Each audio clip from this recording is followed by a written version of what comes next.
Hey guys, Benji here with some more Call of Duty Ghost gameplay, and today I'm playing some Domination on Strike Zone with my good friend Crybaby Zen. And in this gameplay, spoiler alert, I go 70 and 12, which is a big milestone for me on this game, because on the Xbox 360 I had an 85 and 3 match record in Call of Duty Ghosts, so I kind of want to beat that record. So I've been playing a lot of Strike Zone, trying to top that, which is why you see so much Strike Zone on this channel. However, I'm gonna try and do a lot less Strike Zone now because I can see that it's overloading my channel so much.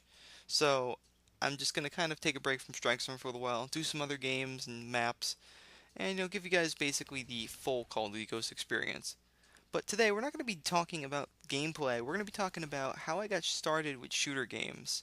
Because I feel like, you guys would relate to me a lot better if I told you my backgrounds with shooting games and just basically, explained a little bit of my past to you guys. Because, in my other videos, like I said, I rushed a lot of them, so I never really got to explain fully. So this is going to be a big 11-minute video, and we might as well just kick it off. So I guess the first shooter I ever played was Grand Theft Auto San Andreas on the PS2, and it's a very funny story how we got our hands on that game because it wasn't just me; it was two of my friends as well. We were over at my friend's house one day. He was having a birthday party, and he decided to turn it into a sleepover. So my mom ran me over a bag of clothes. I was like 8 at the time, and we're sitting there in his living room, and our friend Andre comes over and shows up with a big duffel bag. So first off, we're like, "Oh, dude, what's in the duffel bag?" Pulls out his PS2 and says, "You're not gonna believe what I got from my dad." And he pulls out GTA San Andreas, and we're like what's Grand Theft Auto? He says, "Oh, it's a shooting game. You kill people, you shoot hookers and things like that." And at the time, we didn't even know what half this stuff was. But we said, let's pop it in the disc tray and give it a whirl. So within 5 minutes, we were hooked on the game. Just running around shooting people with M16s and running people over in the cars and stuff. It was hilarious, and we had such a blast with that game. So then eventually, um, we got really really into it that we all decided to go out and buy our own consoles with GTA on it. Um, my friend Charlie and my friend Mike ended up, just playing it on the same console, which was a PS1 or PS2, and they got like the original GTA, which was the over-the-top version. And then I had a PS2 that my grandmother let me borrow, which had Grand Theft Auto Vice City on it. And I remember I used to play Vice City almost every single day. It was just that much fun. I put the Rhino cheat in, went around blowing people up in the Rhino tank. It made a lot of things just, explode. It made me very happy. That's the only way I can explain it, and I know it sounds derpy right there, but it's the only way I can explain it right now. But then, years went by, and I got into other game franchises like the Paper Mario franchise, and kind of started drifting away from the shooters and started getting back more into platforming and RPGs and that kind of stuff. So it wasn't until I believe summer of 2008, 2009, my uncle Jason picked up a Xbox 360 for Christmas one year, and he decided that he was going to buy Halo 3 for it. So he went to the store, bought Halo 3, and the same year GTA 4 came out. So of course I'm freaking out because it looks so real. I'm like, oh my god, I need to play GTA 4. It looks awesome.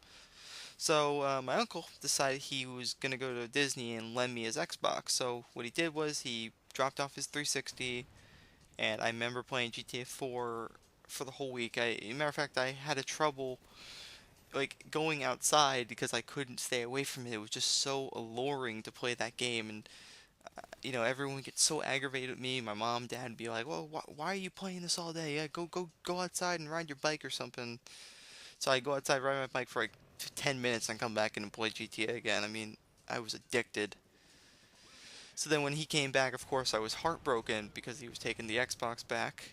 But then a couple of days later, it was my birthday, and my grandmother and grandfather kindly went out and bought me an Xbox 360, the original white one, and my aunt and uncle bought me Grand Theft Auto 4. And I remember every day after school from that point on, I played GTA. And it, it was probably the best birthday of my life, hands down. Hands down.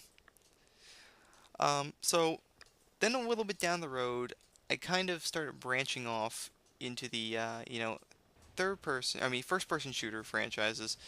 The first one I actually played was a game called Left 4 Dead, which isn't that old, but I was in gym class one day and a bunch of my friends were talking about it, and they said, "Oh, you definitely gotta get Left 4 Dead. It's a fun game." And my dad actually went out in a blizzard to get me this game. No joke. Me and him were talking one night. I'm like, "Dad, there's this game I really want," and I aced all my classes. And he's like, "Really? Let me see." Hand him my report card. He's like, "Well, you know what this means, right? We're going out in my truck. Come on." So I jump in the front seat of my truck, or his truck, and we just go down the road, head to GameStop, pick up Left 4 Dead, and head home. And my dad was just sitting there like, "All right, what do you want for dinner?" I'm like, "Oh, pizza would be nice." So he's like, "Oh, we'll call somebody because I don't feel like driving anymore." And I just remember playing Left 4 Dead, eating pizza all night. That game was awesome. And it wasn't until my I think my next birthday I got another game. Oh no, Christmas. I got Saints Row 2, Call of Duty 4, Call of Duty World at War, and Gears of War 2, as well as I think Saints Row 1 and a couple of attachments for my Xbox. And I remember that's kind of where the first person shooter thing spiked because that's where I played my first Call of Duty game, fell in love with Call of Duty 4. World at War didn't really make me that happy, but they were all Call of Duty games, and ever since then I was addicted to Call of Duty and the first person shooters. But I really wasn't good at them. When I really started getting good at them was when I picked up Halo 3. My cousins brought it down from Washington one year when they came to visit, and they said, "Oh, you got to play this game if you have an Xbox." So was playing with it, and I just didn't like it. I said, "No, the campaign's boring. I'll play it for the achievements." And then my friend invited me to a party one day and said, "Wait, when did you get Halo 3?" And I'm like, "My cousins brought it down from Washington where they live, and they let me borrow it." And he's like, "Oh, dude, we're gonna get some custom games going tonight." I asked him what were custom games because I didn't even know you could make your own games and maps and stuff. And he says, "Oh, you gotta play some of these." So we ended up playing cool games like the Hulk, which was this big guy with like infinite overshields and jumps really high and stuff, and just basically chases you around with a gravity hammer and an energy sword. And you have tanks and jeeps and stuff to drive around and trying to run from him, or you can actually kill him if you do enough damage to him. Play games like Predator, where you're like one guy's in max visibility and he's running around trying to kill everybody who's not invisible. And it was just so much fun playing that game. And eventually, from there, I started getting really good at the Halo games. Reach was actually the first game where I achieved a like kind of pro status, I guess. My friends used to call me pro all the time. I Some of my clips on here, I kind of camp a lot in my Halo Reach clips. But the next Halo clip I am gonna upload is one where I actually am very aggressive in the game, and I do extremely well. So, um, you know, I, Halo was probably the shooter that made me the kind of FPS guy I am right now. I mean, Halo, um, I don't know how else to put it, but Halo is my shit. And when it finally comes out in the Xbox One, I'm going to be extremely happy because that means now I can finally play my baby again. You don't know how painful it is going back to the Xbox 360 and trying to use that stupid little stubby controller with the stupid joysticks that apparently are less loose than the Xbox Ones. I don't know. So, you know, once Halo Reach kind of died down a little bit, then that was the time where Modern or Black Ops was out, and I started getting really good at the Call of Duty franchises. I have a Black Ops gameplay I'm also going to upload sometime this week that you guys can look forward to as well. Probably like one of my very first gameplays on Black Ops 1, where I just dominate with the FAMAS. Um, I had a lot of good times in those FPS games, and to be honest, those games got me through some of the toughest times in my life. My parents' divorce, my very first breakup, um, just a bunch of different scenarios where my life was like considered over by teen standards, and it's like, oh, okay, and my video games were there for me.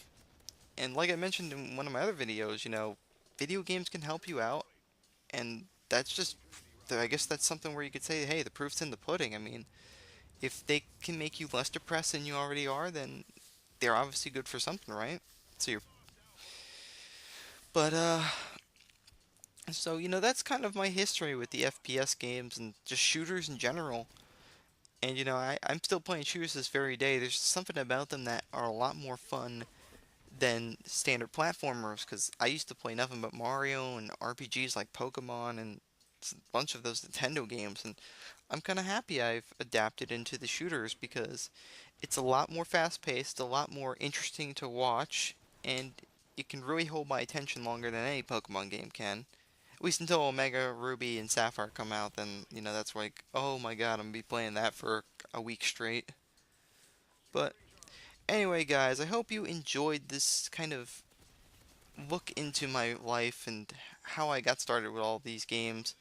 So, if you guys like this video, make sure you leave me a like, comment, and subscribe.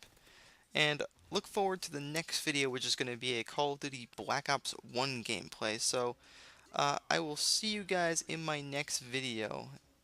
And, stay strong, guys. Later.